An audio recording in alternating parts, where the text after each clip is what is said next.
I love how Clock It has been revived by this film. Epic. I loved it. I love this whole film. So entertaining. The women of valor alone, aside from like the main storyline, made this movie enjoyable and worth the watch and had me anticipating the part two. So this movie dropped in two parts, one on Thursday and one on Friday on Ruth Cattery's channel. And basically it's the movie, the story of TOOSWEET and PRISMA, who's the lady on the left-hand side, are engaged and getting married. So he brings her home to meet his mom.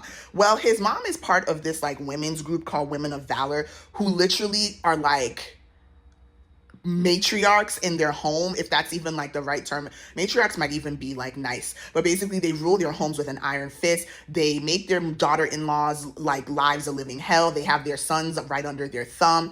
So she is about to, she's like, okay, I'm going to show this girl who's boss. She has to know that I run things. She has to bow and obey. Well, she met the wrong one, okay? Because Prisma is a feminist that knows her worth, Miss Independent. Like, she's not bowing down and sucking up to no mother-in-law, especially a disrespectful one that thinks that she's scum and tries to treat her like a slave in order to, enable force and enable control. So they're obviously at loggerheads. Now, TOOSWEET doesn't know what to do because he loves this woman, but he also loves his mother, and they're not getting along. And they're going aura for aura, literally. Because to be fair, Prisma does try to be respectful. She tries to let it go all in the name of, trying to get your mother-in-law on your side. But when I tell you, the mother was doing the absolute most, like she was doing 3,000%, I don't blame Prisma in some of her actions.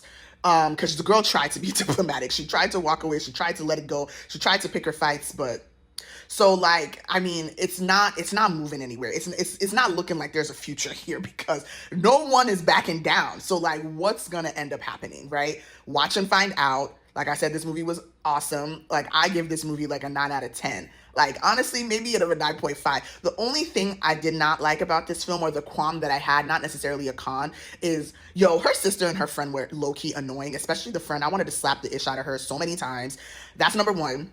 Number two was, I wish they had showed, like, after Stefania left the Port Harcourt, what ended up happening after she left. Like, I wanted like an ending, like a nice ending for her, but they didn't really show that. Yeah, we can infer what happened, but like I said, I don't really feel like I need to be inferring. Like, it should be shown. Stefania was actually a pretty important character. I don't want to give it away, so y'all watch and find out, but I just wish they had wrapped up her storyline a little bit better. But other than that, I really, really, really enjoyed this film. Like, it was very entertaining. Lots of lessons, comedy, like it had a lot of, it was good. It was a good one. Ruth did really, really well with this one.